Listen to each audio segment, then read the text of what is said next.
जय हिंद, नमस्कार सभी का एक बार फिर से स्वागत आर्मी स्टडी के इस दमदार एप्लीकेशन में आप सभी का स्वागत। गुड मॉर्निंग, राधे राधे, जय श्री राम।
चलिए दोस्तों, अब देखो, कल हमने पढ़ा था नर जनन का तंत्र और आज अपन मादा का जनन तंत्र पढ़ेंगे। मादा जनन तंत्र।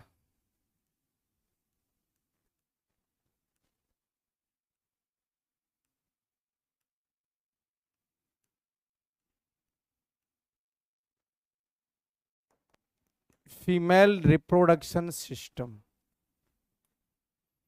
मादा जनन तंत्र। दोस्तों, मादा जनन तंत्र में हम सबसे पहले बात करेंगे मुख्य जनन अंग की। मुख्य जनन अंग आज कंप्लीट हो जाएगा भाई, ये वाला जनन वाला पोर्शन। और मुख्य जनन अंग के अंदर नाम आता है वृषण का। सॉरी, वृषण तो नर का जनन अंग है ना। वृषण तो नर का जनन अंग है मुख्य। मादा का मुख्य जनन अंग है वो अंडाशय है। क्या है? अंडाशय। तो अंडाशय पे बात करेंगे सबसे पहले। देखो, अंडाशय का बेसिकली तो हमने पढ़ा था ग्रंथियों वाले में कि अंडाशय कहाँ पाया जाता है। अंडाशय की संख्या कितनी होती है?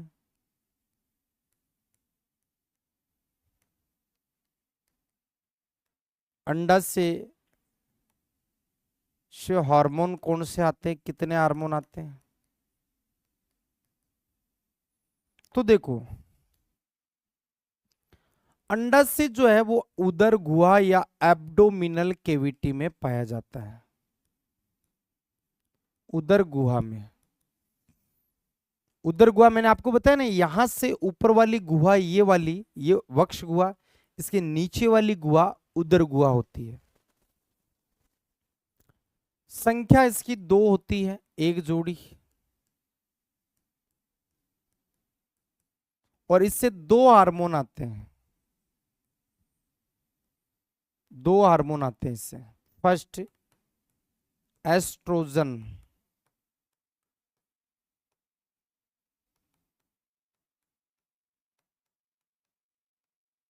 दूसरा, प्रोजेस्ट्रॉन हार्मोन।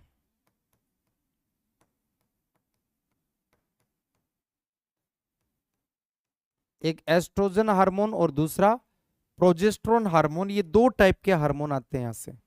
एस्ट्रोजन हार्मोन जो होता है ना, इसको नारी विकास हार्मोन बोलते हैं।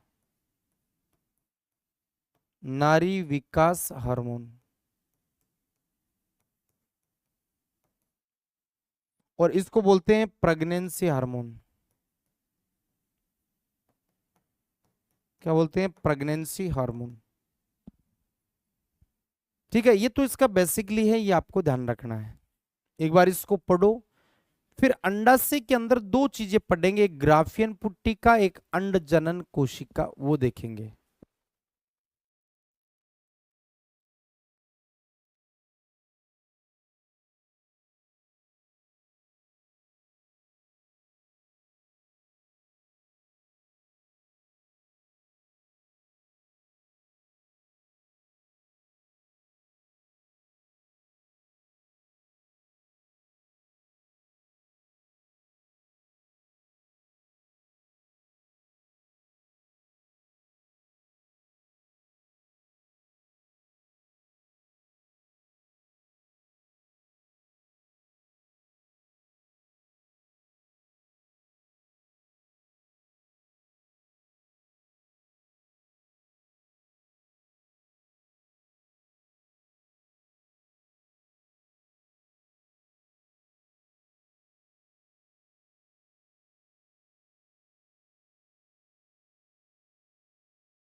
अब चलो देखो, अंडाशय के अंदर दो चीजें आपको और बताता हूं। एक तो आता है ग्राफियन पुट्टिका,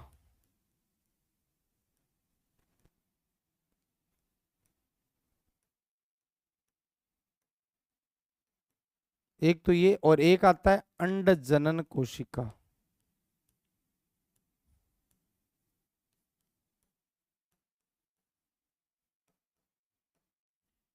इसको इंग्लिश में बोलते हैं उगोनिया।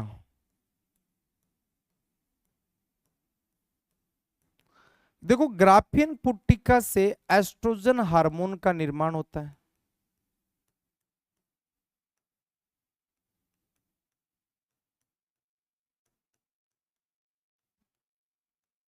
का निर्माण, और अंड जनन कोशिका से अंडाणु का निर्माण होता है। अंडाणु जिसको डिंब बोलते हैं हम, अंडाणु या डिंब का निर्माण होता है।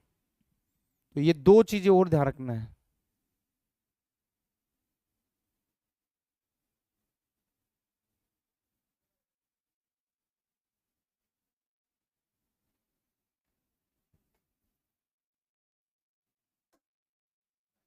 अरविंद भाई बिल्कुल ठीक है। तो अंडाशय के अंदर ये दो चीजें और ध्यान रख लेना, ग्राफियन पुट्टिका और अंड जनन कोशिका।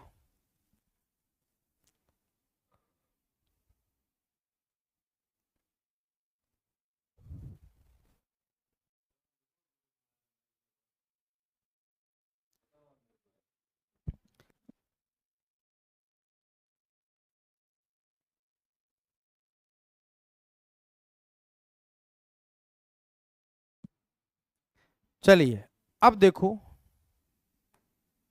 अब हम बात करेंगे सहायक जनन अंग।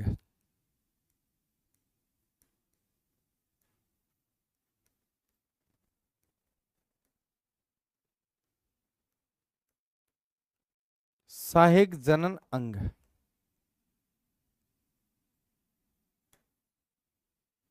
अब हम बात करेंगे सहायक जनन अंग की बात करेंगे जी। किसकी? सहायक जनन अंग की बात करेंगे। सहायक जनन अंग जो होता है, इसमें सबसे पहला आया फिलोपियन ट्यूब।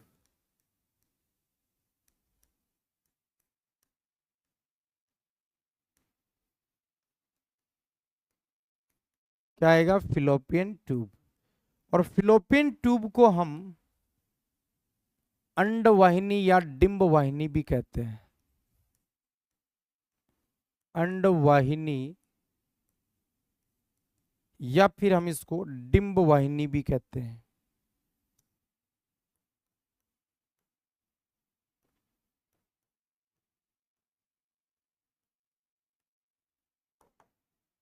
अंडवाहिनी या डिंब वाहिनी बोलते हैं इसको। तो सबसे पहला सहायक जनन अंग हो गया अंडवाहिनी या डिंब वाहिनी।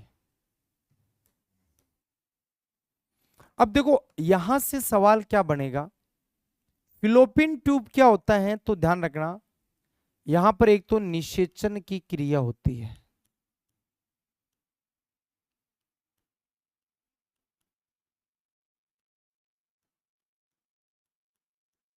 निषेचन का मतलब होता है शुक्राणु और अंडाणु का मिलना।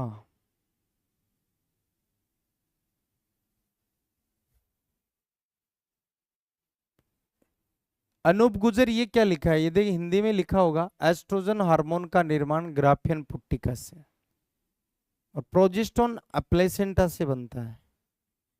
तो निषेचन की क्रिया कहां से होती है? बिल्कुल मनीष बिहारी बाबू, निषेचन की क्रिया जो होती है, फर्टिलाइजेशन होता है, वो फिलोपियन ट्यूब में होता है। ये आपके सवाल पूछा भी गया है।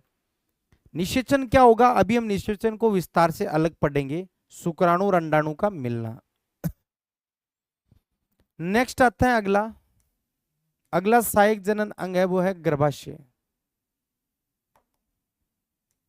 नेक्स्ट है गर्भाशय।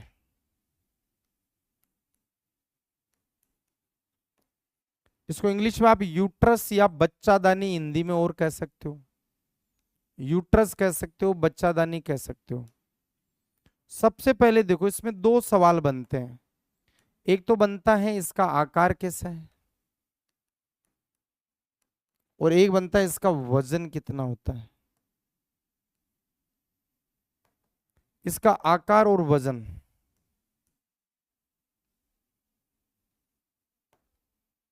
वजन में दो कैटेगरी बनेगी। देखो आकार होता है एक तो उल्टी नाशपाती जैसा,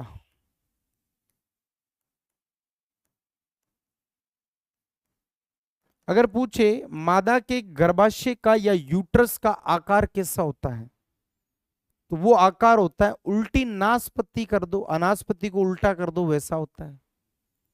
वजन की बात करें तो देखो एक तो बच्चे के जन्म से पहले,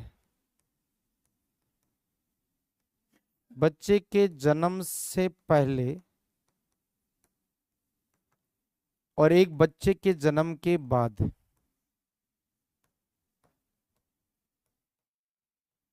जन्म के बाद बच्चे के जन्म से पहले तो होता है 50 ग्राम, और बच्चे के जन्म के बाद होता है 100 ग्राम। भाई बच्चे के जन्म के बाद इसका आकार भी तो बढ़ जाता है ना, तो आकार बढ़ेगा तो वजन भी बढ़ेगा फिर। तो ये हो गया गर्भाशय। इसके बाद एक लास्ट पोर्शन और आता है, फिर हम निषेचन के बारे में पढ़ेंगे। लास्ट पोर्शन है योनि या वेजाइना। योनि, इसको इंग्लिश में हम वेजाइना बोलते हैं। तो योनि कम नाम आता है, वेजाइना नाम ज्यादा आता है।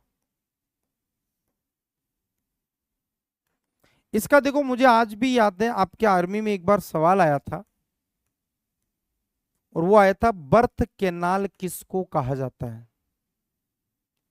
तो योनि या वेजाइना को बर्थ कैनाल कहा जाता है। देखो बर्थ का मतलब होता है जनन, जन्म। कैनाल का मतलब नली, जिससे बच्चे का जन्म होता है ना, वो नली है वेजाइना। इसके अलावा देखो इसके ऊपरी किनारे पर बिंदु नुमा एक संरचना होती है। ऊपरी किनारे पर बिंदु नुमा एक संरचना होती है।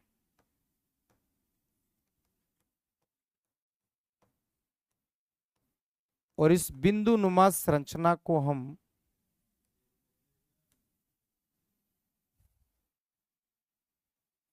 क्लाइटोरिस बोलते हैं।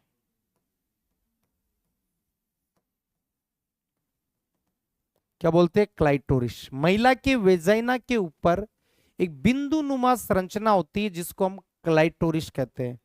और ये क्लाइटोरिस, ध्यान रखना, महिला का उत्तेजना बिंदु है।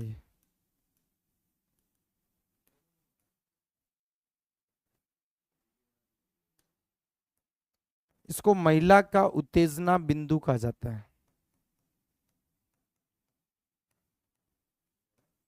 मतलब ये एक सेंसिटिव पॉइंट है, अगर इसको टच करते हैं तो महिला एक्साइटेड होती है, उत्तेजित होती है।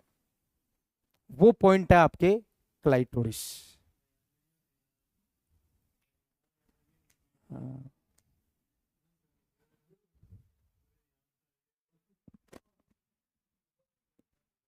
ठीक है भाई, तो देखो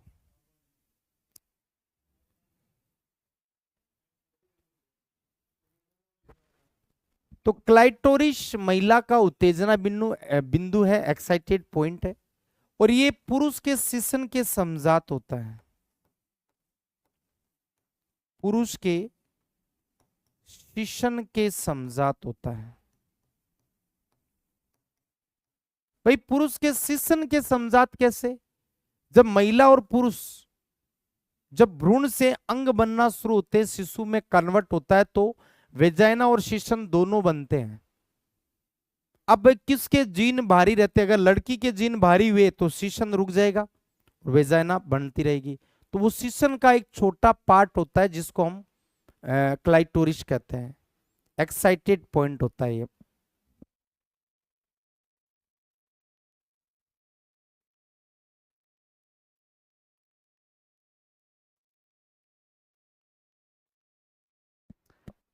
चलिए एक और चीज इसके अंदर याद रखना वेजाइना में,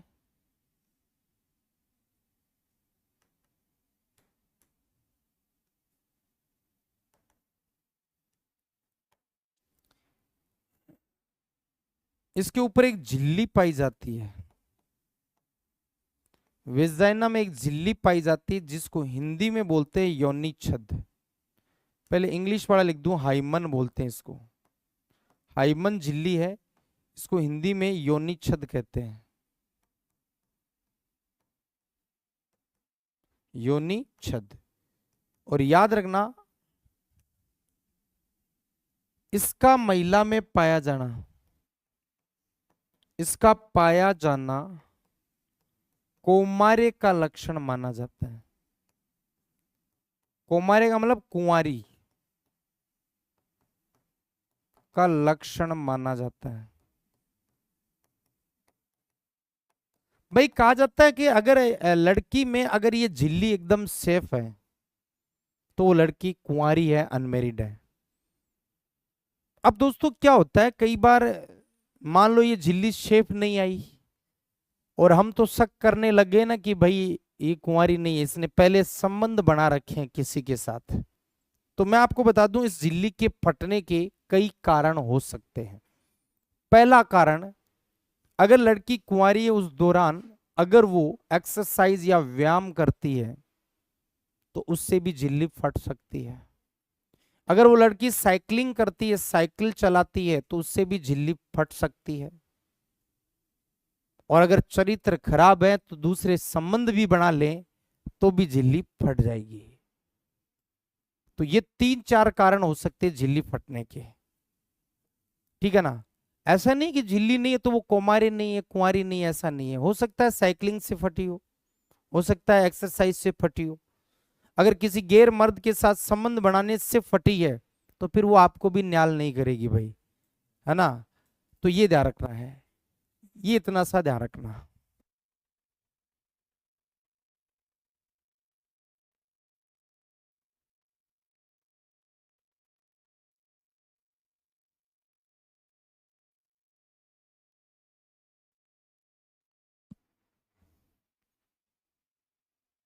आजकल साइकिल वाला डायलॉग चलता है, क्या चलता है भाई?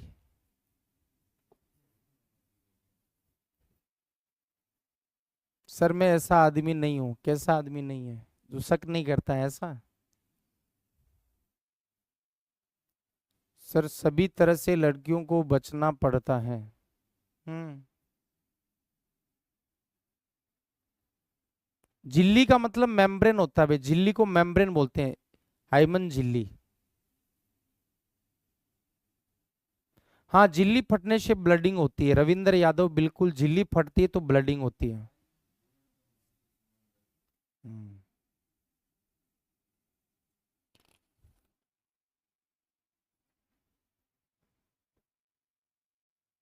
एग्जाम में कैसे पूछेगा? एग्जाम में 3 पॉइंट लिखे ना कि बर्थ कैनाल किसको कहा जाता है? महिला के ऊपरी किनारे पर बिंदु नुमा संरचना जिसको महिला का उत्तेजना बिंदु कहते हैं।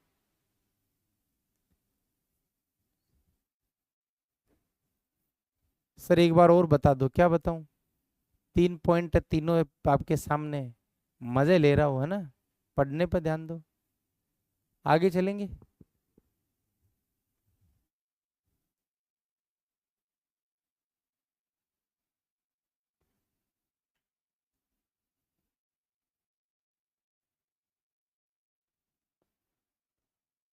चलें आगे। अब देखो, अब दोस्तों हम बात करेंगे निषेचन, फर्टिलाइजेशन।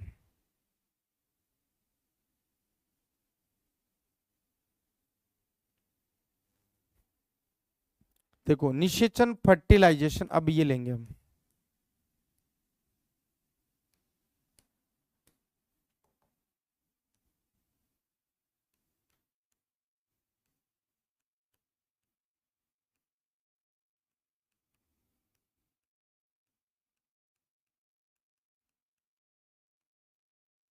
फर्टिलाइजेशन। दोस्तों 2024 में एक बार ये सवाल आया था आंतरिक निषेचन बाह्य निषेचन का, वो यहां से आएगा। पुरुष का उत्तेजना बिंदु कौन सा है? पुरुष का कोई सा भी नहीं है भाई, पुरुष के तो सारे उत्तेजना बिंदु ही है। पुरुष का कौन सा उत्तेजना? पुरुष को उत्तेजित करना पड़ेगा क्या? पुरुष को तो वैसे उत्तेजित हो जाएगा अगर सामने कोई दिख गया तो। पुरुष को कैसे उत्तेजित करना पड़ेगा? पुरुष तो ऐसे ही उत्तेजित है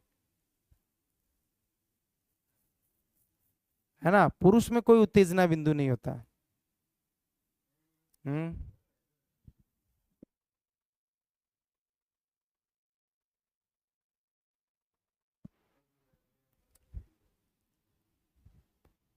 सर बुक कब आएगी? बुक आएगी दीपावली तक।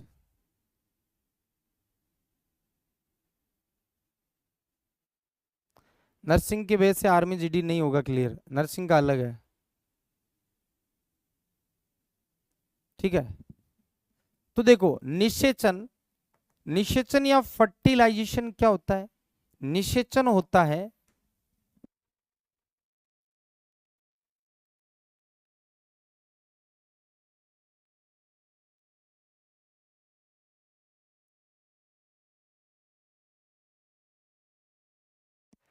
निषेचन होता है शुक्राणु व अंडाणु का मिलना। शुक्राणु व अंडाणु का मिलना, या इसको संलयन कह सकते हो। शुक्राणु या अंडाणु का मिलना या जुड़ना ही ध्यान रखना निषेचन कहलाता है। दोस्तों निषेचन जो है ना, इसका स्थान मैंने आपको बताया था। निषेचन का स्थान है फिलोपियन ट्यूब। Fallopian tube.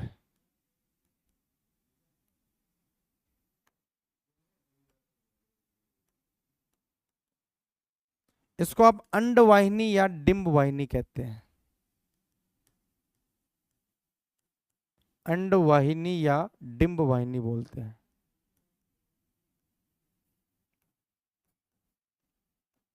इसको हम अंडवाहिनी या डिंब वाहिनी के नाम से भी जानते हैं।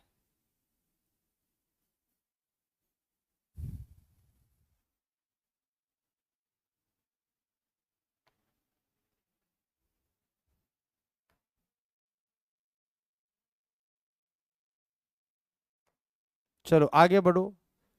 इसमें भाग कौन लेता है? निषेचन में भाग लेने वाले कौन कौन है?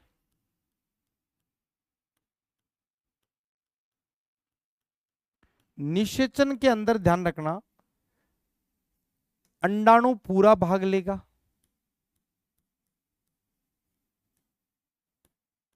वह शुक्राणु का केवल केंद्रक भाग लेगा। अंडाणु पूरा भाग लेता है और शुक्राणु का केवल केंद्रक ही भाग लेगा, पूरा नहीं लेगा भाग। ठीक है, ये आपको ध्यान रखना निषेचन में। अब दोस्तों निषेचन कितने प्रकार का होता है, ये 2024 की एक शिफ्ट में आया था कि निषेचन कितने टाइप्स का होता है। तो ये सवाल 2024 में आपके पूछा भी गया है। प्रकार,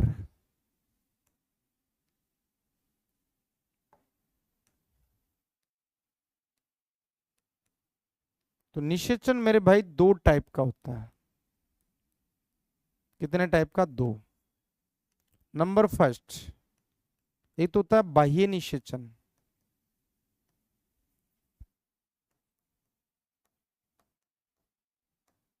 और एक होता है आंतरिक निषेचन। इंटरनल फर्टिलाइजेशन और आउटर फर्टिलाइजेशन। आंतरिक निषेचन, ये दो टाइप का निषेचन। पिछली बार ये पूछा था कि निम्न में से किसमें बाह्य निषेचन पाया जाता है?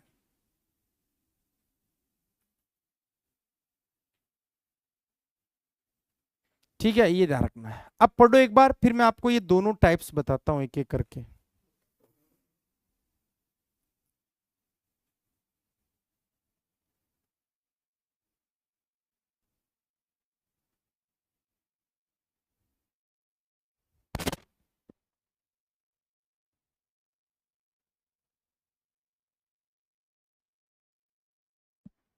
दाढ़ी मूंछ का निर्धारण है ना अजय यादव जनन हार्मोन में टेस्टोस्टेरोन करता है।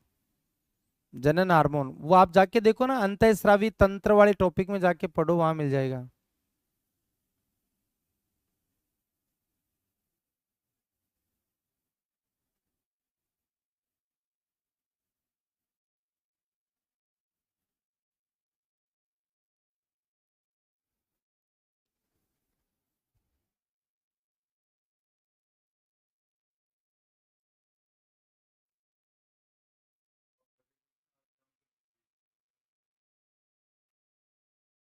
मानव रोग।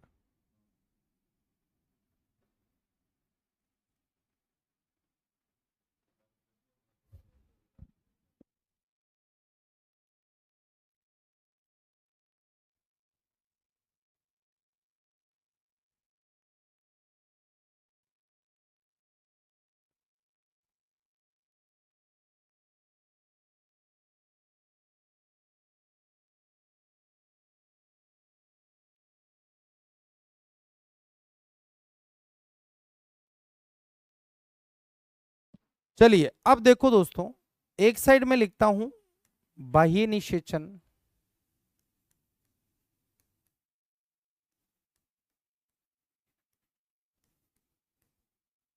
और एक साइड में लिखता हूं आंतरिक निषेचन।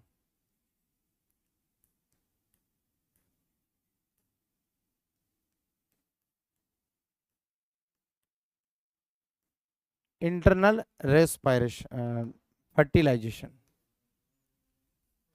एक बाह्य निषेचन और एक आंतरिक निषेचन। देखो इन दोनों में क्या फर्क है।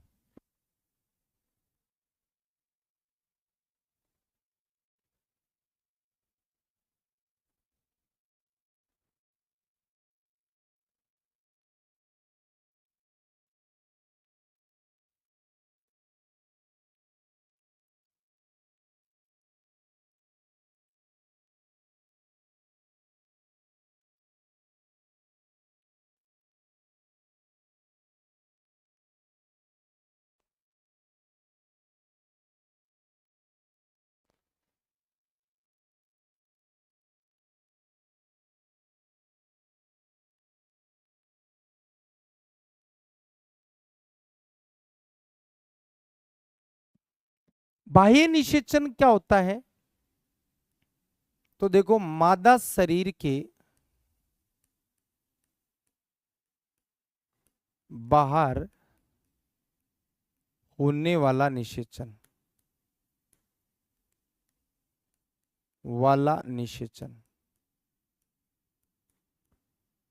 भाई मादा शरीर के अगर बाहर अगर शुक्राणु अंडाणु मिल रहा है तो वो फर्टिलाइजेशन बाह्य होगा। और आंतरिक निषेचन मादा शरीर के अंदर होने वाला निषेचन।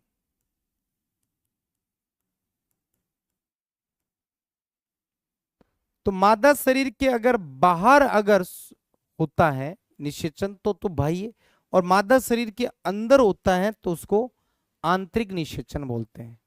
अब चलो दोनों के हम एग्जाम्पल, मेन तो देखो अपने ये एग्जाम्पल्स हैं, मेनिंग तो कोई नहीं पूछता, अपन को ये पूछ लेता है बाह्य और आंतरिक निषेचन किस में पाया जाता है, ये जरूर पूछ लेगा।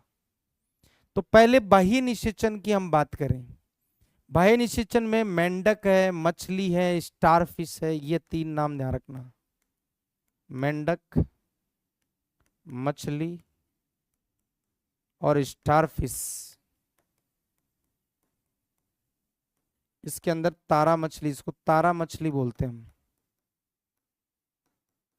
ये तीन नाम ध्यान रखना। मेंढक का सबसे ज्यादा आता है जी, ध्यान रखना। बाह्य निषेचन में। और आंतरिक में चले तो मानव है, गाय है, मानव हो गया, पशु सारे आ जाएंगे। पशु मतलब गाय, बकरी, भैंस, है ना, ऊंट, ये सब आ जाएंगे। इसके अलावा जानवर आ जाएंगे कई, जैसे घोड़ा, हाथी, हिरण, बाघ, शेर, ये सब जानवर आ जाएंगे।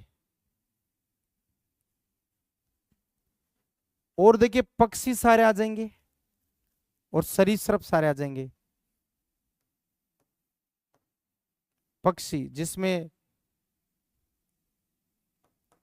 कौवा, कबूतर, बतख, मुर्गी, ये सब पक्षी आ जाएंगे। सरीसृप सारे आ जाएंगे, सांप, छिपकली, मगरमच्छ, इन सब के अंदर मेरे भाई आंतरिक निषेचन, इंटरनल रेस्पिरेशन पाया जाता है।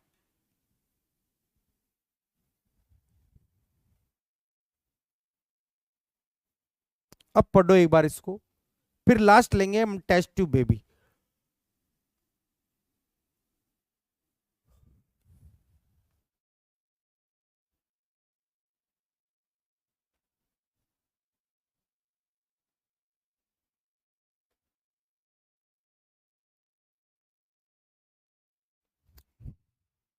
ले भाई कुत्ता भी ले ले, कुत्ता भी आ जाएगा। जब जानवर लिख दिया तो सारी प्रजातियों के नाम पॉसिबल थोड़ी लिखना, कुत्ता भी आएगा। ठीक है। अब दोस्तों देखिए,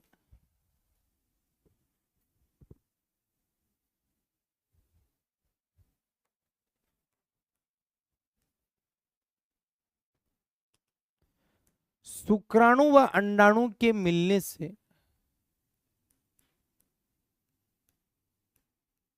शुक्राणु व अंडाणु के मिलने से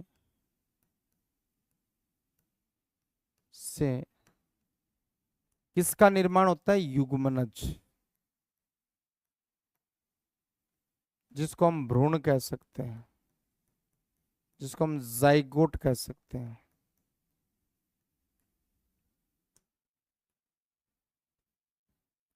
का निर्माण होता है।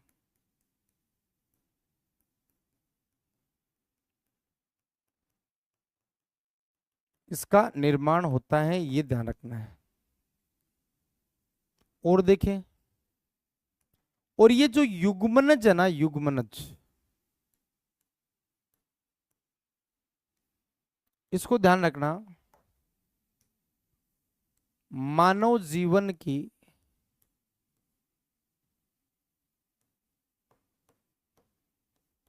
प्रथम कोशिका बोला जाता है।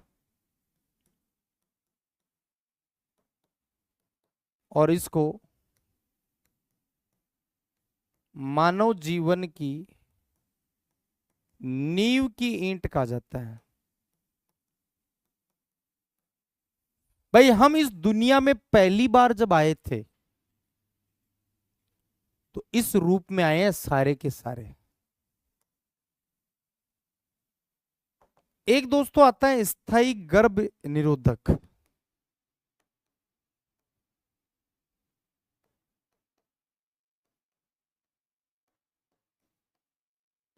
स्थायी गर्भ निरोधक का मतलब है गर्भ को अगर परमानेंटली रोकना है, स्थायी रूप से रोकना है, तो फिर क्या इलाज है भाई? तो एक ही इलाज है, नसबंदी। नसबंदी करवा लो भाई। अगर परमानेंट रोकना है तो नसबंदी। अब नसबंदी भी दो कैटेगरी में है, पुरुष की भी होती है नसबंदी, महिला की भी होती है, लेकिन अपने ज्यादातर महिलाएं करवाती हैं। पुरुष की नसबंदी है उसको हम क्या कहेंगे, और महिला की नसबंदी है उसको हम क्या कहेंगे। आपको सिर्फ नाम ध्यान रखना है, पुरुष की नसबंदी को क्या कहेंगे, महिला की नसबंदी को क्या कहेंगे। पुरुष की नसबंदी को हम बोलेंगे वैसेक्टोमी, वेसेक्टोमी, और महिला की नसबंदी को बोलेंगे ट्यूबेक्टोमी। क्या बोलेंगे, ट्यूबेक्टोमी। ये भी आपको ध्यान रखना है। पढ़ो एक बार इसको, फिर लास्ट अपन टेस्ट ट्यूब बेबी की बात करते हैं।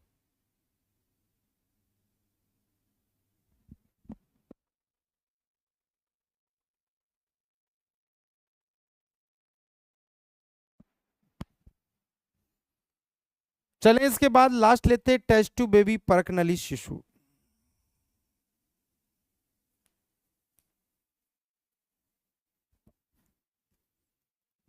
अब देखो लास्ट हम बात करेंगे, ये पीडीएफ मिलेगा तो एक बार फिर से पढ़ लेना इसको ना। अब लास्ट लेंगे टेस्ट ट्यूब बेबी परख नली शिशु।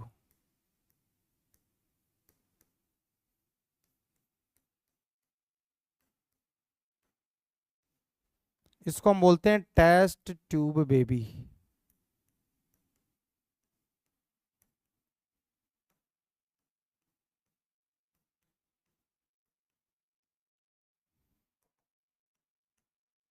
परख नली शिशु या टेस्ट ट्यूब बेबी। सबसे पहला देखो, इसके जन्मदाता कौन है।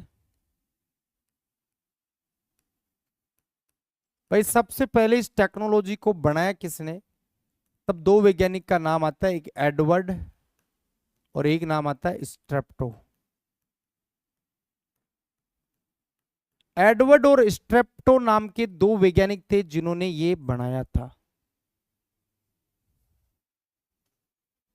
अब हमसे पूछ ले कि भी टेस्ट ट्यूब बेबी है, क्या ट्यूब में बेबी होता है। भाई टेस्ट ट्यूब बेबी मतलब ट्यूब में बेबी होना नहीं। टेस्ट ट्यूब का मतलब होता है जिसमें निषेचन तो होता है,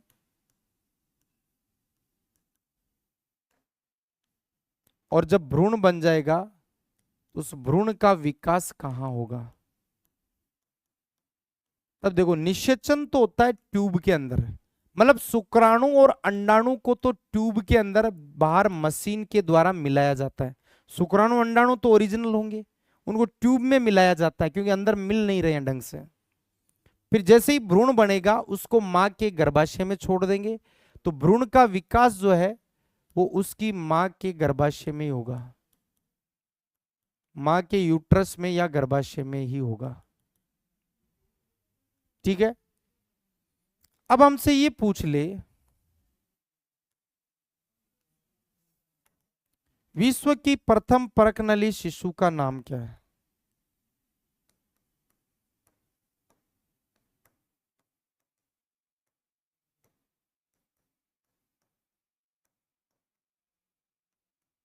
विश्व की फर्स्ट टेस्ट ट्यूब बेबी का क्या नाम है।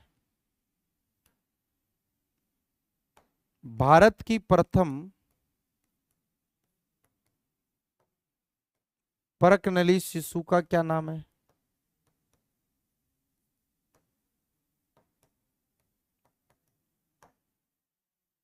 भारत की प्रथम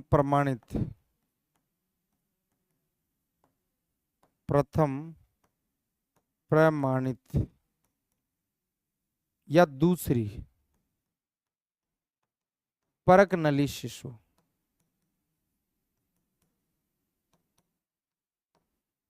देखो भारत की पहली प्रमाणित में फर्क, प्रमाणित का मतलब जिसका डॉक्यूमेंट में उल्लेख है। देखो विश्व की प्रथम प्रज्ञानली शिशु है लुइस जोय ब्राउन। लुइस जोय ब्राउन।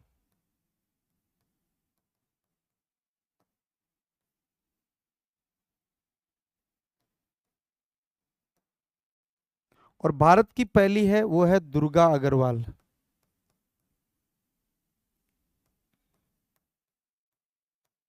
इसका दूसरा नाम कनुप्रिया अग्रवाल भी है, कनुप्रिया अग्रवाल।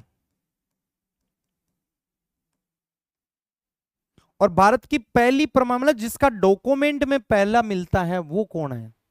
ये सिर्फ इसका डॉक्यूमेंट में नहीं मिलता है, इसको तो उम्र के हिसाब से बताया गया है। डॉक्यूमेंट में सबसे पहले ये मिला था। वैसे ये है दूसरी। इसका नाम है हर्षा चावला, हर्षा चावला।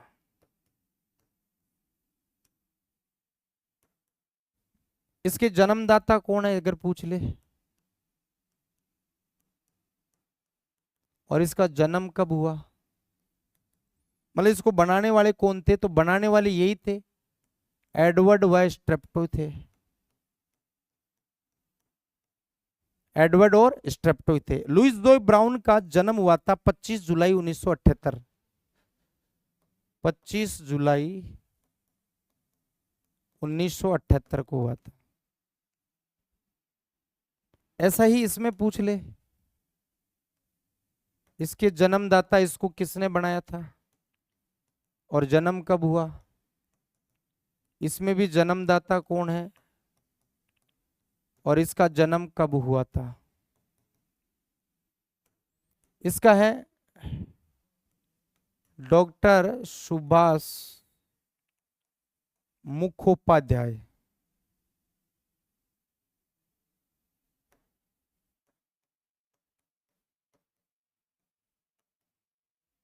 और इसका है डॉक्टर इंदिरा हिंदुजा।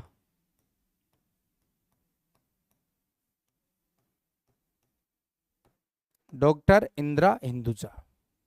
दुर्गा अग्रवाल का जन्म जो हुआ था वो तो हुआ था 30 अक्टूबर 1979 को। 30 अक्टूबर 1979 को।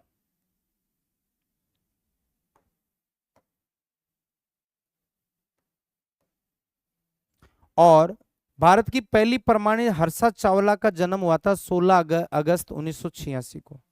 16 अगस्त 1986 को। ये लो जी, ये टेस्ट टू बेबी में, टेस्ट टू बेबी से इससे संबंधित जो डॉक्टर होता है, टेस्ट टू बेबी से संबंधित जो डॉक्टर होता है उसके पीछे IVF लिखा आता है ना, इन विट्रो फर्टिलाइजेशन।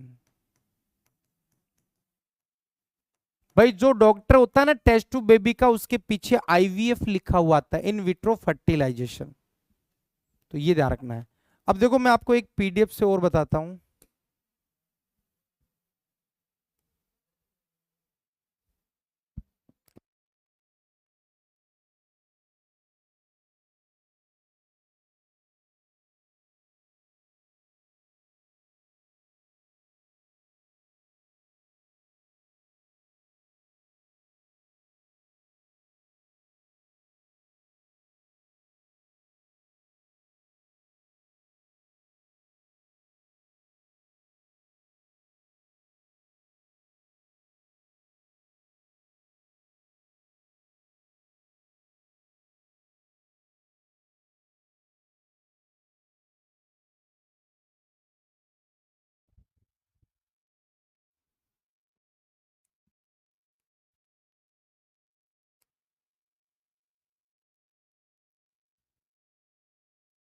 एक सेकंड, मैं आपको एक PDF देखता हूं।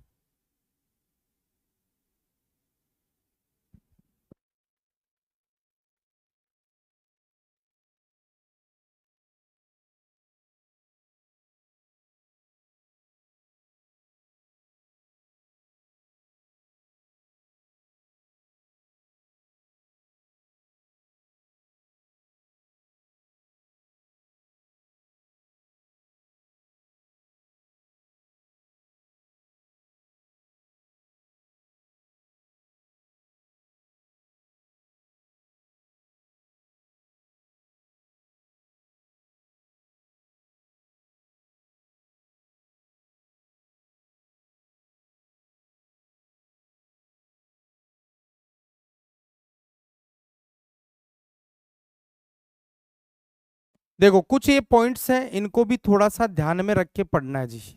ठीक है, बाकी कंप्लीट है ये टॉपिक, ये पढ़ लेना भाई कि भ्रूण का मां से जो संबंध होता है वो गर्भनाल से होता है, अम्बिलिकल कोड होता है ना, ऐसे नाभि से एक तंतु निकला हुआ आता है।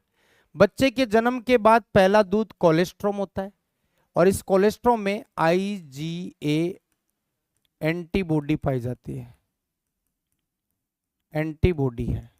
ठीक है, भ्रूण के विकास में सबसे पहले हृदय बनता है। सबसे पहले कौन सा अंग बनता है? हृदय बनता है। स्तनधारियों में सबसे ज्यादा गर्भावधि हाथी में, हाथी सबसे ज्यादा टाइम लेता है बच्चे पैदा करने में, 600-700 दिन। सबसे कम चूहे में होता है 21 से 24 दिन। लिंग परीक्षण की जांच अल्ट्रासोनोग्राफी और एमिनियोसेंटेसिस से करते हैं। भ्रूण में लगातार होने वाले समसूत्री विभाजन को विदलन कहते हैं, और 8 से 16 कोशिका का भ्रूण मोरूला होता है। 32 कोशिका का भ्रूण ब्लास्टूला होता है। भ्रूण गर्भाशय के एंडोमेट्रियम भाग से जुड़ता है। एक ये भी ध्यान रख लेना, विश्व की प्रथम